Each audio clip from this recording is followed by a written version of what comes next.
He's a ghost in the machine, Sergeant. That's the only explanation I have. Chief Bautista pinched the bridge of his nose, the fluorescent lights of the kennel office making his exhaustion look stark and gray. A 90-pound fur-covered ghost that eats $100 of high-protein kibble a week. Sergeant Peterson stood at ease, his gaze fixed on the security monitor. On the screen, a magnificent Belgian Malinois named Kaiser paced the confines of his run, a fluid shadow of muscle and pent-up energy. The dog wasn't frantic. He was waiting. That's what bothered Peterson the most. It wasn't random agitation. It was a state of perpetual, unfulfilled expectation. He aced every test at the academy, Chief. Top scores in scent work, aggression control, obedience. On paper, he's a prodigy. On paper, Bautista scoffed, gesturing at the screen with a dismissive flick of his wrist. In the field, he's a statue. Officer Finch gives a command. The dog looks right through him. Sergeant Cole gives the same command, same result. We've had 3 different handlers try. It's like we're speaking a language he's decided to forget. The department spent a fortune on this animal, Peterson. He was supposed to be our star. Instead, he's a PR nightmare waiting to happen. The chief sighed, sinking into his worn office chair. The city council demonstration is in 2 days. Finch is convinced he can get a breakthrough. I think Finch is an optimist with a hero complex. If that dog embarrasses us in front of the mayor, well, let's just say the canine unit will become the canine, singular, and he'll be a very expensive pet for some lucky farmer upstate. Peterson didn't reply. He knew the truth was more complicated. He'd seen dogs like Kaiser before, animals bred and trained to a razor's edge, their minds wired for a specific type of work, a specific type of partner. This wasn't stubbornness, it was loyalty. A loyalty that had somehow been misplaced, its target lost somewhere between the dog's past and his present. His eyes drifted from the monitor to the window overlooking the small, meticulously kept garden behind the station. An old woman was there, on her knees, patiently weeding a bed of rose bushes. Elena. She volunteered a few days a week, a quiet presence who spoke little but worked with a serene, focused grace. No one knew much about her, only that she'd moved to town a few years ago and seemed to find peace in the soil. Peterson watched her for a moment. He noticed, not for the first time, how she moved. Despite her age and a slight, almost imperceptible limp, every motion was economical. No wasted energy. When she stood up, her back was unnaturally straight, her shoulders square. It was a posture he recognized. It was the posture of a soldier. Officer Finch was convinced today was the day. He had the swagger of a man who believed confidence was a tool, like a baton or a sidearm. If he just projected enough authority, the dog would have to yield. "Kaiser! Heel!" he barked, his voice sharp and loud across the training yard. The Malinois, tethered to a long lead, completely ignored him. His head was up, ears twitching, scanning the perimeter fence as if listening for a sound only he could hear. Finch's face tightened, a flush of pink creeping up his neck. He yanked the lead. "I said heel." The dog braced against the tug, his powerful legs planted, but he didn't so much as glance at the young officer. He just waited. From the edge of the yard, near the garden she tended, Elena watched. She had paused her work, her gloved hands resting on her knees. Her face was a mask of placid neutrality, but her eyes, deep set and startlingly clear, missed nothing. She saw the tension in Finch's shoulders, the frustrated sawing motion he used on the lead, the way his feet were planted in a confrontational, unstable stance. She saw the dog's response, not defiance, but a profound and absolute disconnection. It was as if the officer was a ghost to the dog, his voice just noise in the wind. Chief Bautista stood with Sergeant Peterson by the bleachers, his arms crossed, his expression hardening with every failed command. "This is a waste of time. He's broken." Peterson shook his head slightly. "He's not broken, sir. He's waiting for orders, just not from us." Bautista shot him a look. "What's that supposed to mean? He's a police dog. We're the police. It's not complicated." But Peterson knew it was. He'd seen it in the service. He'd seen handlers who could command a dog with a flicker of an eyelid. and others who could scream themselves hoarse to no effect. It wasn't about volume or dominance. It was about a connection forged in a crucible most people couldn't imagine. He glanced back over at Elena. She was still watching, perfectly still, her posture as rigid and attentive as the dog's. There was a story there, he was sure of it. A story written in the disciplined set of her jaw and the quiet sorrow in her eyes as she watched the magnificent animal being failed by men who didn't understand the language he truly spoke. The day of the demonstration arrived with a sky the color of a steel helmet. The mayor was there, along with 2 city council members and a local news crew. The air was thick with expectation. Chief Bautista had sweated over this for weeks. His new state-of-the-art K-9 program was his pride, and Kaiser was meant to be the crown jewel. He'd given Finch one last chance. "Just the basics, Finch," he'd muttered before they went out. "Sit, stay, find the planted training device, don't get fancy, just give them a show." It started poorly and went downhill fast. Kaiser trotted onto the immaculate astroturf of the demonstration field, his head high, ignoring Finch completely. The young officer's voice, amplified by a small microphone clipped to his vest, cracked with nerves. "Kaiser, sit!" The dog continued to pace, his amber eyes scanning the small crowd, the chain-link fence, the sky. He wasn't aggressive, he wasn't scared. He was simply absent, engaged in a mission no one else had assigned him. A low murmur went through the assembled guests. The mayor's smile became a thin, polite line. Finch's face was beet red. He tried again, his voice louder, edged with desperation. "Kaiser, down, down!" He tugged the leash, a sharp, angry jerk. The dog finally reacted. He stopped, turned, and let out a single, sharp bark. Not at Finch, but at the open space beside him. It was a bark of frustration, of confusion. It echoed in the mortified silence of the field.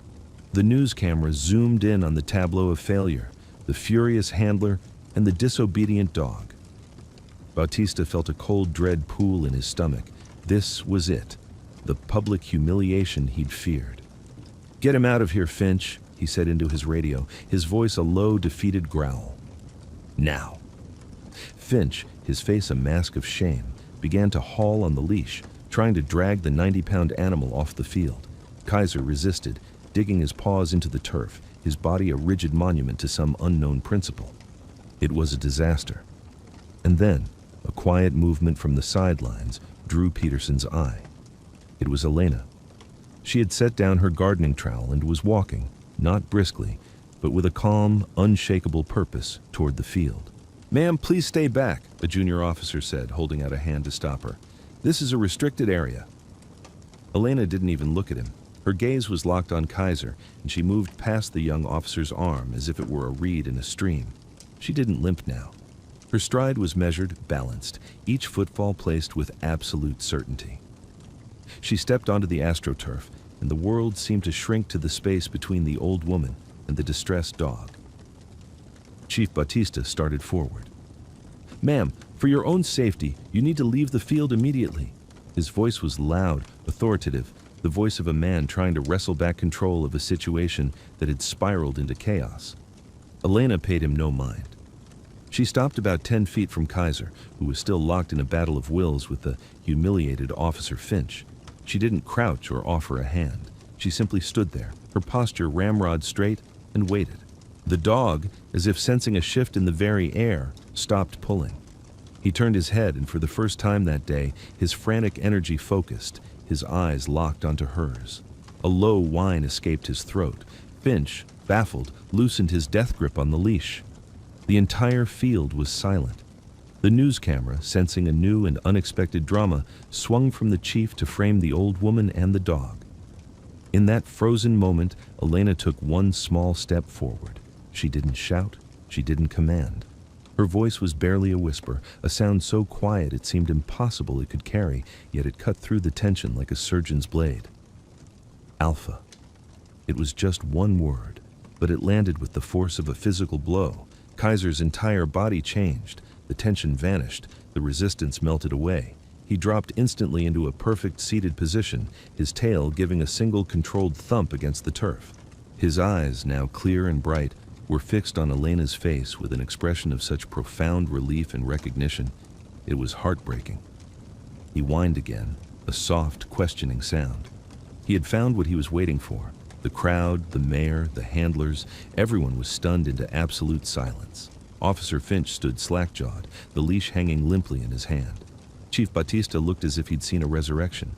Elena's face remained serene, but her eyes were now filled with a deep, aching tenderness.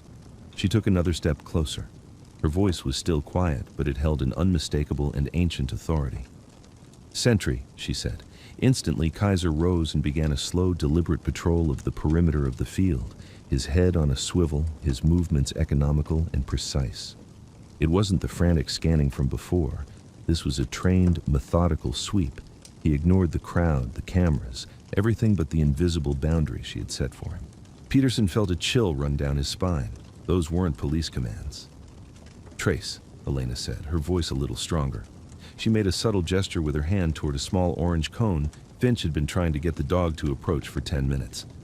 Kaiser immediately broke from his patrol, dropped his nose to the ground, and began a perfect grid search pattern, moving back and forth across the turf with the intensity of a bomb-sniffing dog in a war zone. He located the planted training device, a small pouch of birch oil, within seconds, signaling with a passive sit, his nose pointed directly at it. He didn't look at Elena for a reward. He just waited for his next command. "Secure," she said softly. Kaiser stood, walked back to her, and sat at her left side, pressing his body against her leg, his gaze once again locked on her face. He was home. The entire display had taken less than a minute. In that minute, Elena had demonstrated a level of control and a partnership with the animal that the entire K9 unit had failed to achieve in 6 months. She hadn't raised her voice, hadn't used force, hadn't offered a single treat. She had simply spoken his language. The news camera was still rolling, capturing the raw, unbelievable moment. The mayor was staring, speechless. Officer Finch looked at his hands, then at the dog, then at the old woman, his youthful arrogance completely shattered. He looked like a boy who had just seen real magic for the first time and realized all his own tricks were just illusions. Later that afternoon, the station was buzzing. The video was already going viral online, headlined, "Mysterious Dog Whisperer Tames Uncontrollable Police K9." Chief Bautista sat in his office, rewatching the footage on his computer, his face a mixture of awe and profound confusion. "Who is she, Peterson?" he finally asked, turning to the sergeant who stood by the door. "Where does an old lady who tends our rose garden learn to do that?" Peterson took a deep breath. He'd spent the last hour on the phone, calling in a favor with a friend at the Department of Defense. "Her name is Elena Torres," he began, his voice low and reverent, "and she doesn't tend our garden because she likes roses, Chief. She does it to be close to him." He nodded toward the kennels. "Kaiser isn't his name. It's his call sign. His real name is Aries, and he wasn't trained at a police academy." He slid a sheet of paper he'd printed from a secure email onto the chief's desk. It was a heavily redacted service record. He was whelped and raised in a highly classified SOCOM program. These dogs aren't just for sniffing out drugs. They're multi-purpose tactical assets. They serve with Rangers, with SEALs, with units you've never heard of. Bautista stared at the paper. Most of it was blacked out. "And Elena?" Peterson's expression was somber. Master Sergeant Elena Torres was his handler, his only handler. From the time he was a puppy, they were a unit. Alpha isn't a command chief, it's a designation. In those units, the dog imprints on one handler for life. That person is their alpha, their anchor, their entire world. All other voices are just noise. He pointed to a single unredacted line on the page. 2 tours in Afghanistan, 1 in Syria. The things that dog and that woman have done together. We can't even imagine. The chief looked up, his face pale. "My God, what happened?" "An IED," Peterson said quietly. "On their last tour, it wasn't a direct hit, but the blast threw her against a wall, shattered her hip, caused a minor TBI. The limp, it's real. She was medically retired. Commendations for valor, a Purple Heart, the works. But she was broken, so they retired her." "And the dog?" Bautista asked, his voice thick with a dawning horror.